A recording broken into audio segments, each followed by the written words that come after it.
Relief you can feel. Vicks VapoCool Drops. Fast relief you can feel. And Doug. What do we always say, son? Liberty Mutual customizes your car insurance. So you only pay for what you need. That's my boy. And you get out there and you make us proud, huh? Bye, Uncle Emu.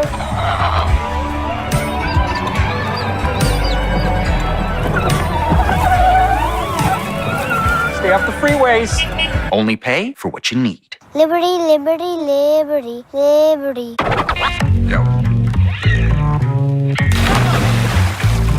Yo, this or that, this or that, this or that, this or that. You can do this when you edgy that. You can do this when you edgy that. You can do this when you edgy that. You can do this cause edgy's where it's at.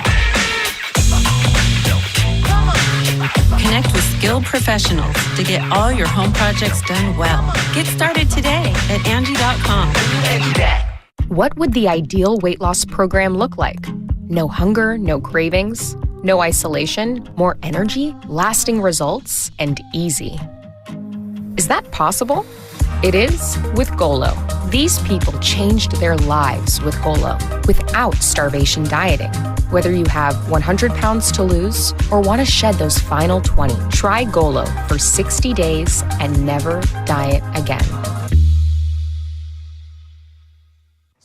We're out of time. Thanks to Heather Sumaraga, Joe DeVito, our studio audience. Fox News Tonight with Jimmy Trace Gallagher. Thanks. I'm Doug Eflin. I love you, man.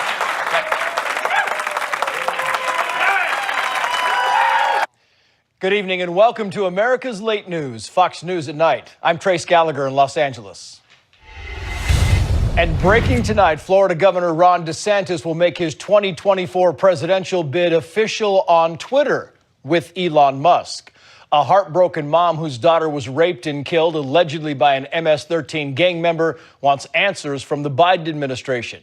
But we begin tonight with an emergency meeting being held by the retail giant Target, trying to calm down customer outrage and avoid a Bud Light situation. Marianne Rafferty is live with breaking information from a Target insider. Marianne, good evening. Yeah, good evening, Trace. Fox News Digital is reporting that some Target employees are being told to move their LGBTQ pride displays to some less prominent locations within the stores in order to avoid customer backlash. A Target insider says some managers and district senior directors were on emergency calls on Friday where they were told also that they could not have anything on mannequins and no large signage promoting those products. Most of the locations affected are in rural southern stores, according to that report.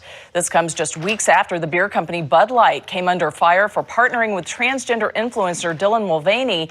Sales plummeted 28.4% in the week ending May 13th alone. And in an interview last week, Target CEO Brian Cornell told Fortune's Leadership Now podcast that promoting the LGBTQ-friendly products is the right thing for society and a great thing for their brand. This year's Target Pride collection has renewed calls from conservative groups to boycott the retailer. Similar calls occurred in 2016 after the company took a public stance allowing transgender individuals to use the bathroom of their choice. And also, we actually just received a statement from Target. Here's what they say. For more than a decade, Target has offered an assortment of products aimed at celebrating Pride Month. Since introducing this year's collection, we've experienced threats impacting our team members' sense of safety and well-being while at work. And given those volatile circumstances, we're making adjustments to our plans, including removing items that have been at the center of the most significant confrontational behavior. Our focus now is on moving forward with our continuing commitment to the LGBTQIA community and standing with them as we celebrate Pride Month. So that's a statement that just came out from Target. Yeah, good stuff, Marianne. Thank you. Thanks, Trace.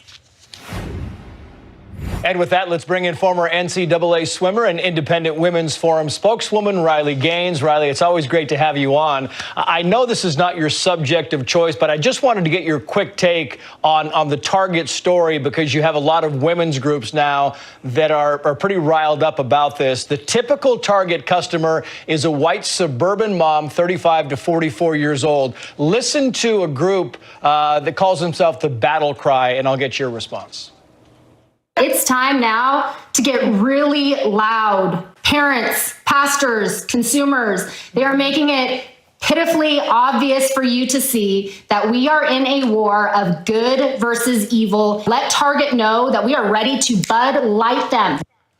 Bud Light them. I mean, this is getting serious. I want to know what your thoughts on this are.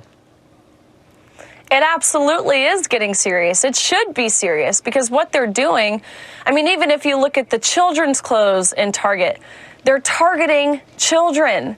It's sick, it's perverse, it's disgusting. And if you look up this person who they've partnered with to do all of the illustrations, this person is an open Satanist.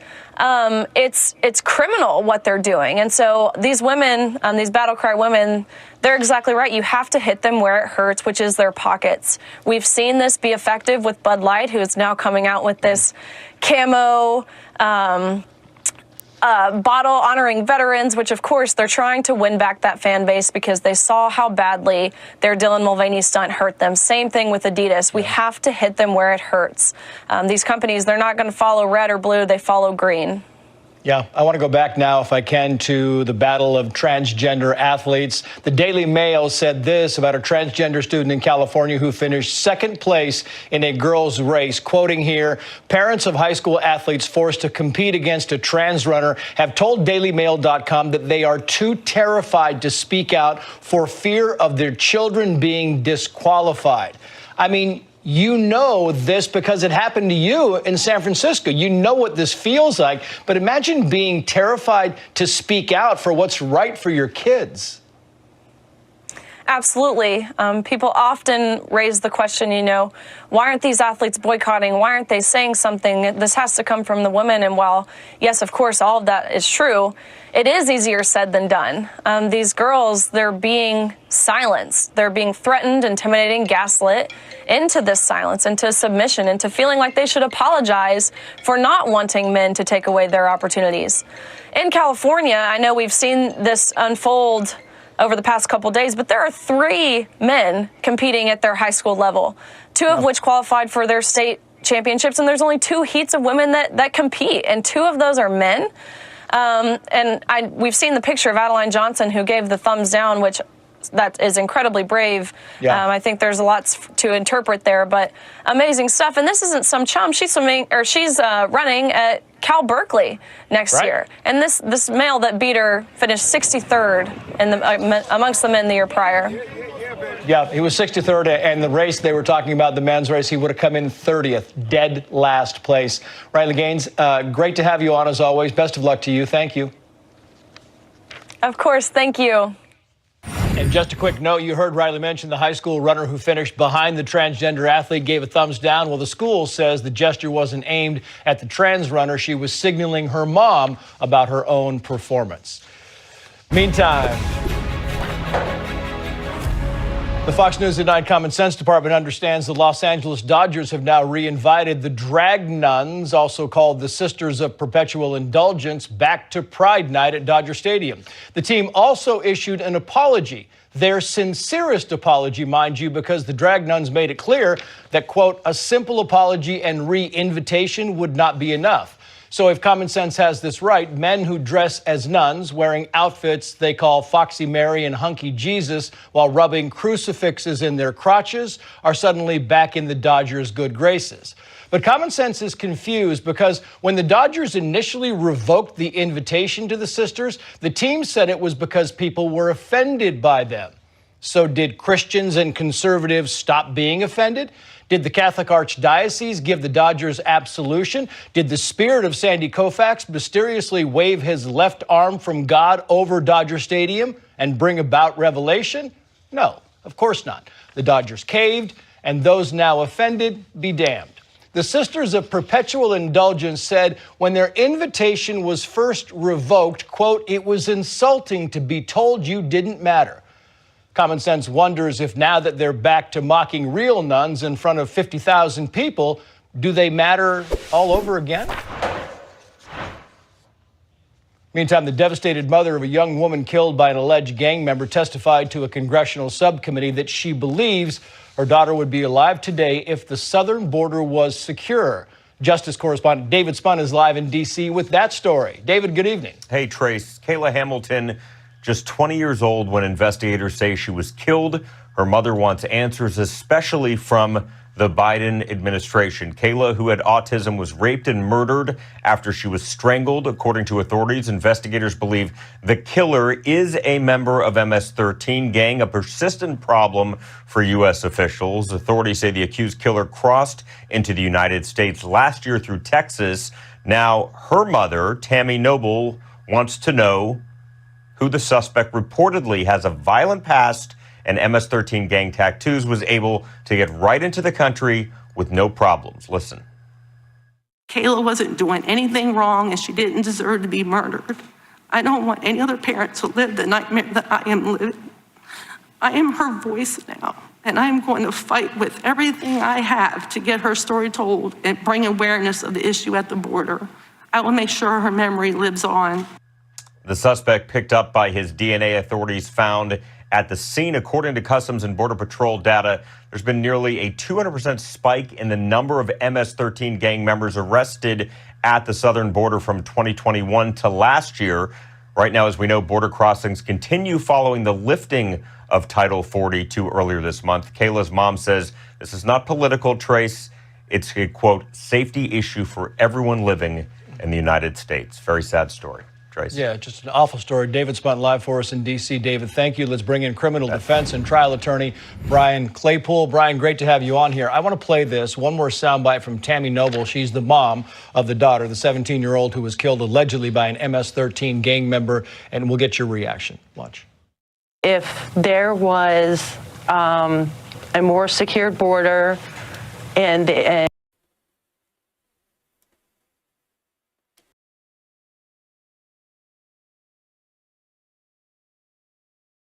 चेहरा है shop का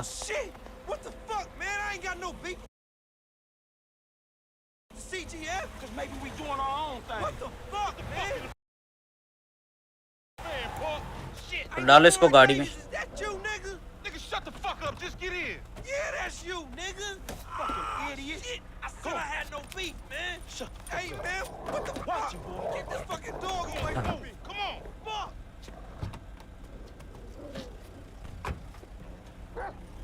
तो चलो यार आगे teleport करते हैं इस मिशन को क्योंकि अब सीधा यहाँ जाना है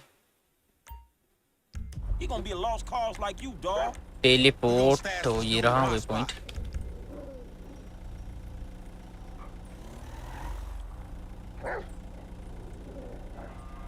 We going back to your crib? I've been there when you was in diapers. Shut up, man. You ain't recognize me. I knew it was you before you took that flag off. You always been dumb, Lamar. Really? Well, I guess that means we gonna have to shoot your ass. तो यहाँ जाना है शायद